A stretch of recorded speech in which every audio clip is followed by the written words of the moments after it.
So you had a realization in watching this last Carhot video and doing voiceover, and it had something to do with how Carhot has been teaching you what we've been talking about, Muay Thai literacy, or how to read. So maybe you can explain a little bit about what we mean by Muay Thai literacy, and then what you had realized about the nature of frustration. Um, what we mean by Muay Thai literacy and Karahat teaching me how to read, um, there's stages of literacy. So there's learning the alphabet, which is what anyone learning Muay Thai does. You learn what sound A, B, and C make. You might learn the names of them and this kind of thing. But the next step of that is learning how those shapes go together to create words, and then the words create sentences which have meaning and all of these things. And you learn the shapes of things. Like you don't look at the word and think, okay, that's A, N, and D. You see the shape of it all as one thing and recognize the word and its meaning more quickly. And then as you... So what's an example of a letter? Like if you're learning letters. A kick is a letter. Like, what is the kick for kind of thing is a letter. But the way the kick works in conjunction with other things is creating the entire word. So you know when to kick based on where someone's weight is and where your weight is. And you start to see the entire shape of a person. So if you see the shape of someone with their block up, you know what the openings for that are. And you recognize it quickly. And so that's gaining literacy in being able to see the shape. You see a word and recognize it very quickly instead of like sounding it out as you go. And then there's a degree of fluency which comes after that, which is anticipation of the next word. So if you're looking at the scroll on CNN and it's saying the government issued a public service, if you're fluent, you know the next word is announcement. Like you don't have to wait for the word to appear, you know that that's there. If you're not fluent, you're like popsicle, like it could be literally any word. I'm not there. Karahat is there, and he's trying to teach me that. So he's like a poet in the language. He's unreal. There are incredible literate fighters, and he is like the Nabokov of speaks like 6 languages and just pulls from everywhere. But what I realized when I was watching this video for the voiceover is the difference in that fluency and literacy, which is that I've been incredibly frustrated for many sessions now because I feel like I'm always a beat behind. Like I'm always trying to catch up, or I have to think of what is the right letter or word that comes with this shape. And when I was watching, it made me realize that there are actually 2 sides to how this works, in the way that there are different sides to literacy and fluency. Which is that the first thing he actually taught me was to create the shape that you want by faking.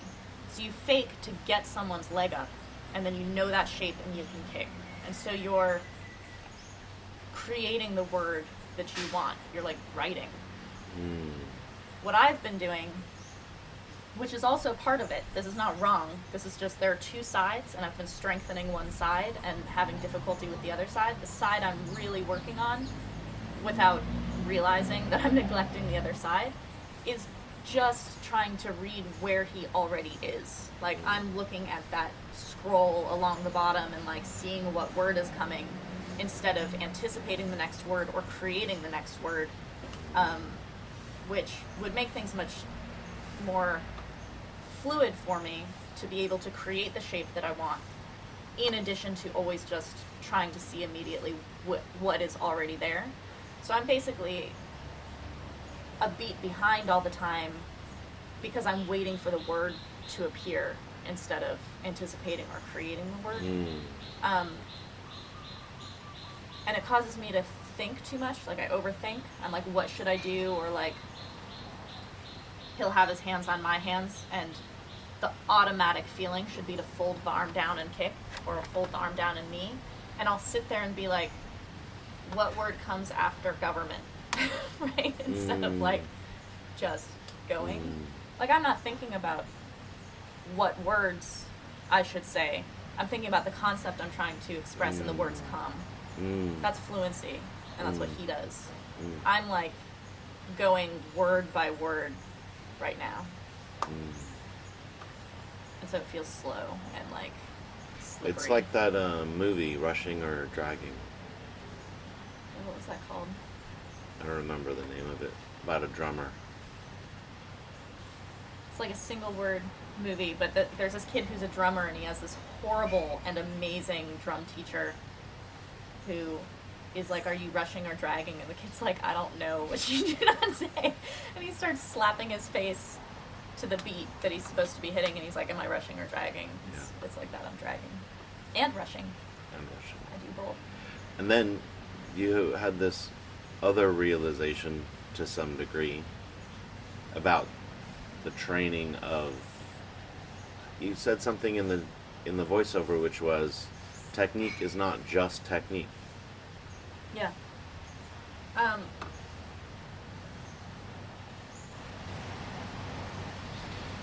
It's like how going and buying a bunch of wood is not a house. Like, you have the building materials to make something, but the materials themselves are not a house. Technique by itself isn't even technique. Technique expresses something, and how you use it is the technique. So you can perfectly execute a technique, but if you do it with like no belief or confidence in it, it's not actually that technique. You can throw a shit kick with total confidence, and it's actually kind of in the middle. Like, they're similar. A perfect kick with shit attitude and a great attitude shit kick are kind of on equal plane with each other of not being fully what they can be. I just fought yesterday, and it's the second fight, maybe even third, I don't know. I've fought many, many times, and a few of my fights have very clearly been lost because of my face, basically, or what I'm expressing in my own doubt in the ring has lost me the fight. Yesterday, as we were walking to the car, one of the guys who was in my corner very explicitly told me, "You did not lose that fight on weapons. It was not points. You actually probably won on weapons, but my face and my doubt and my attitude lost me that fight." Out of my 213 fights, that wasn't the first one that's happened, but I'm becoming more aware of it now. And Karahat talked to me about it a couple of times yesterday, and he's like, in Thailand, this is important, and people don't understand that this is being scored. He's like, you won that fight anywhere else in the world, but in Thailand, I lost a lot. It was 8-1 in round 4 against me, so I lost by a lot because of my face. And your over energy, not just your face. I deflated. I deflated, basically. And to me, that's not bullshit. To me, that is Muay Thai. Like, that's not like anywhere else you would have won. I don't fight anywhere else for a reason. I fight here. I want to learn Muay Thai here. Yeah. I want to learn that Muay Thai. And when I'm watching myself with Karahat, I'm doing the exact same thing. I am practicing what lost me that fight. Because I'm frustrated, because I'm whatever. In Thai culture, you do not express your emotions on the spectrum in a strong way on either side. You're not overly happy and enthusiastic. You're definitely not overly pouty and sad. And so to go in the ring and express your self-doubt and expect that to win a fight is extreme. Like crazy. In the context of the culture, it's extreme. It would be like going to a Japanese tea ceremony and taking your clothes off and running around. Like, it's contrast is strong. Yeah, and it's important to understand, again, that techniques are not just techniques. Like, the expression of them and what you're expressing in the ring is important. And it's kind of interesting, like you're training with Karhat, who has beautiful technique, but maybe beyond his technique, he also has beautiful energy. It is beyond. So it is beyond his tech. I think his technique is stunning. Yeah. Chai constantly says that his technique is not beautiful, but that his feeling is amazing. That nobody surpasses him in feeling. Yeah. To me, they're stuck together. Like what he expresses is how I see his technique. So I'm not like, oh, that's not a beautiful hook or whatever. But Chai is like mechanical. But when like you're beautiful. trying to perfect his technique, you're only locking onto one side of the coin. Totally. You're not training the emotion that's in front of you. Again, it's right in front of you. It's like poetry. Like Yeah. if you read an Emily Dickinson poem in like robot voice, it's not super beautiful. Like you're not. They're words put together in order, kind of thing. But like if you do not show that you understand that poem in the way that you read it, if you're like, I lived my life a loaded gun, that's not a beautiful phrase. Yeah. Say, I've lived my life a loaded gun. It's like, fuck, like people know. Kevin's crying. People know what that means. Like, poetry is poetry in understanding it as you're saying it. I don't understand the words as I'm saying them right now. Like, I'm just saying them. How does one then train that emotion? Like, because you're experiencing dragging, you're chasing after words as they're being flashed on the screen, and you're feeling frustrated. Yeah, because I'm doing it in the wrong order. Like, anyone who's ever sang along to a song in the car, there are parts you don't know.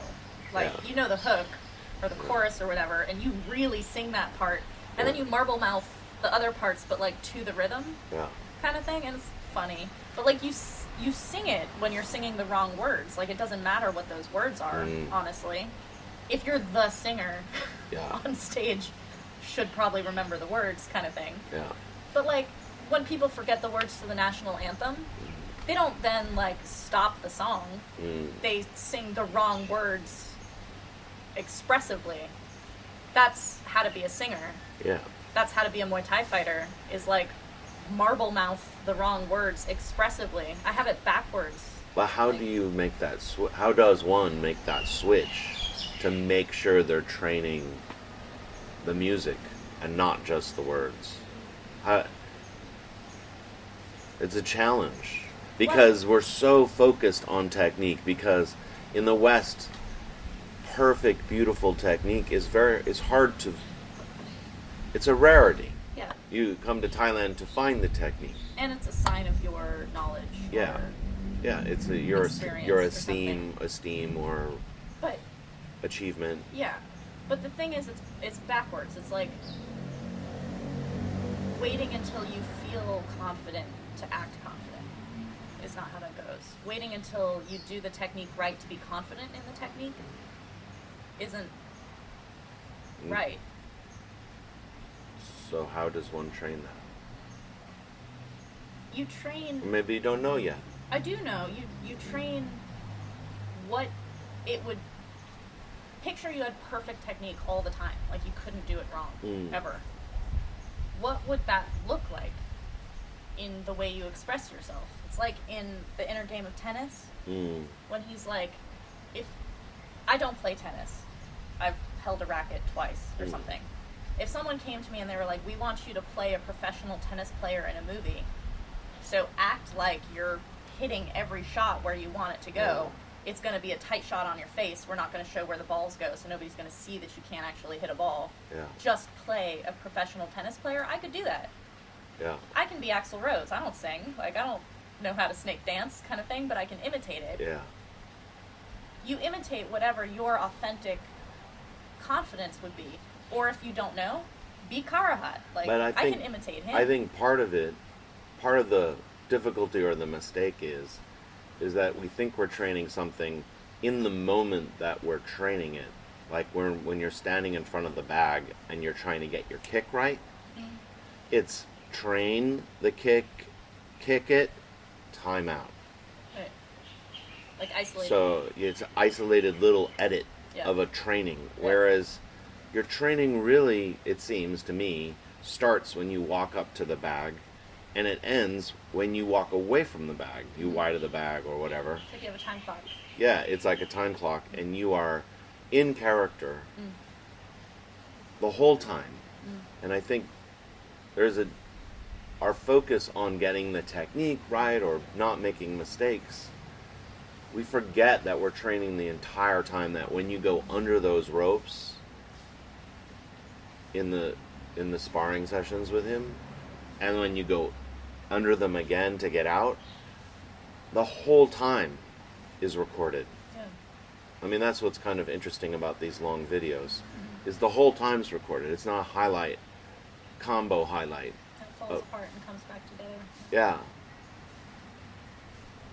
I think about that fighter I really love at Desrat, the long-armed fighter that The knee fighter. Arjan is so mean to, but how he is training.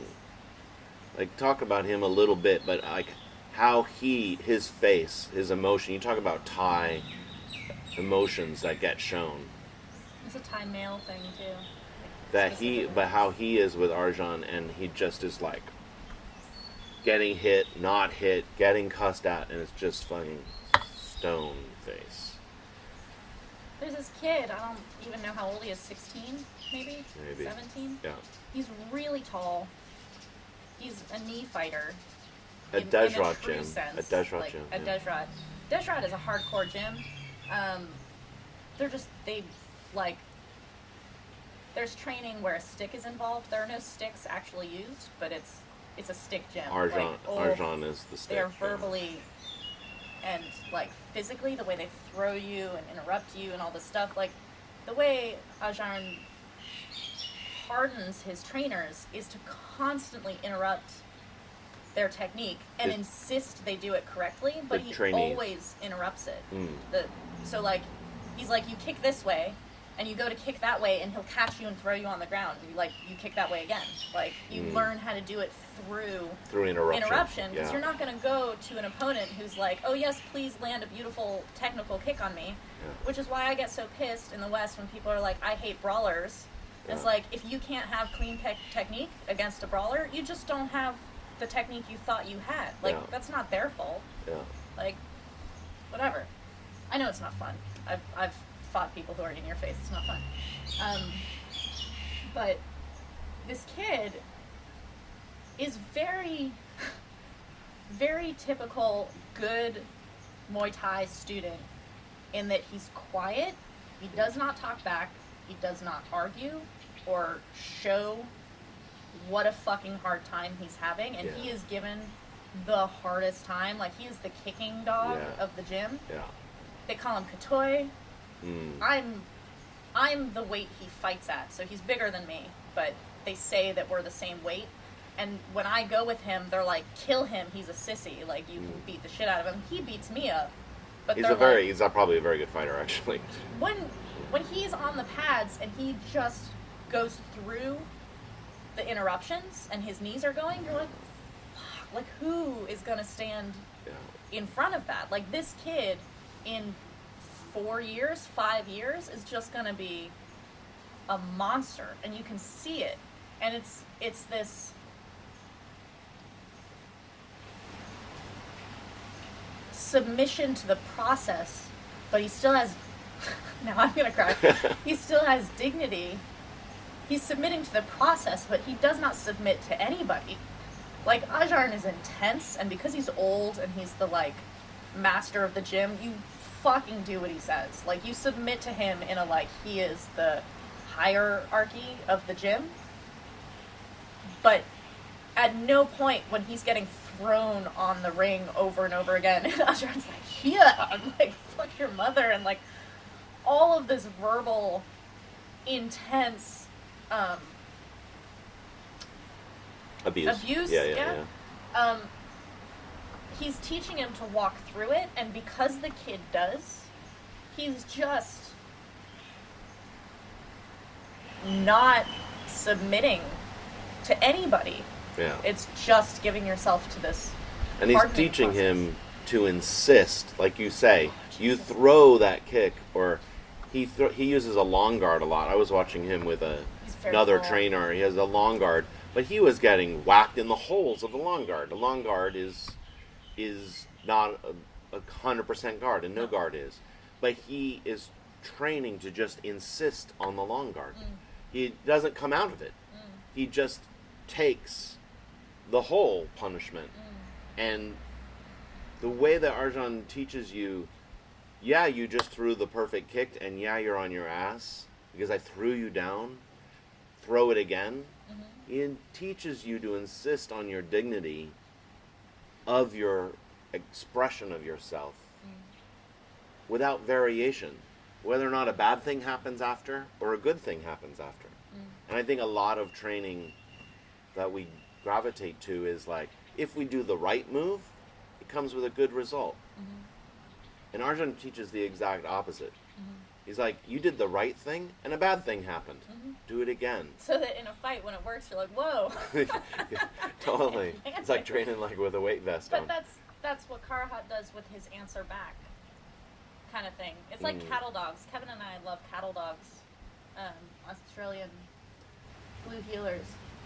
They totally have that. If you push a cattle dog, they push back first. Yeah. And then they're like, what was that about? It's like, he has this, Karahat is teaching this, like, if you're off balance, you immediately spring back. And it's like, oh, that was lucky for you because of the way that he comes back, rather than like, oh, you got this thing. And it's, you got that thing. Like, you legitimately got it, but it doesn't come off that way because of the way that he answers. It's one of my favorite things about watching his fights is that he gets, like, kicked off balance actually quite a lot. His kick gets caught and he gets, like, ripped up because he's little. And he just... Yeah, it's that like a cat. He just comes back. It's like...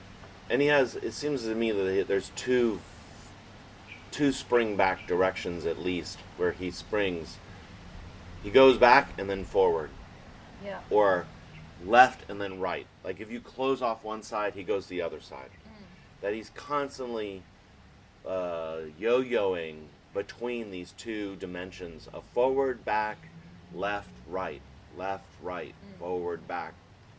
But always springing to the next opening. I was thinking as I was getting out of the ring the other day that it's like flatland, the way that he fights. Like, you can't see what he's doing because he's a sphere. And everyone you've ever come in contact with is two-dimensional, and I'm two-dimensional. And so I'm like, what is this sorcery of what he's doing? Because he's a sphere. And so it seems like he just vanishes at times because I don't have the concept of what he's doing. Yeah. And I can see it when I'm doing the voiceover, and then I like see things that he's taught me, and then I go look at one of his fights, and I'm like, holy shit, he's doing exactly what he's been teaching me. And then this fight that I just had, watching the voiceover from 2 days ago, like 2 lessons ago, I see all of these things that I'm like, if I had just done that in the fight, it would have changed it. And that's fine. I'm not there yet. It's not like I failed because I didn't do these things. Like, he showed me and I can't do it.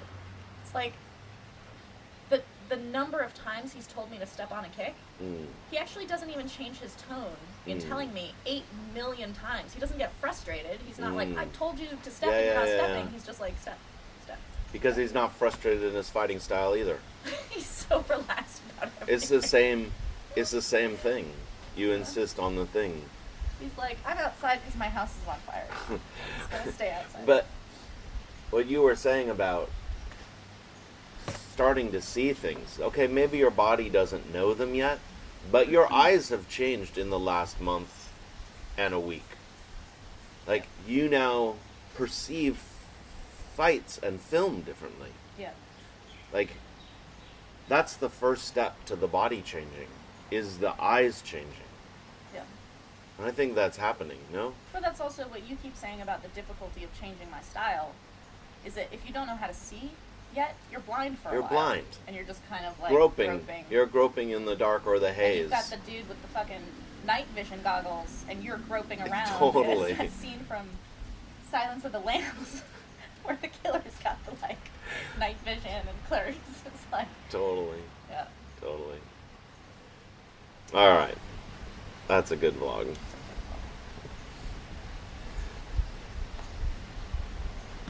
That is a good one. I like how Betty's like, fuck you guys, I'm staying in bed. Yeah, that's not surprising. You got up for a second.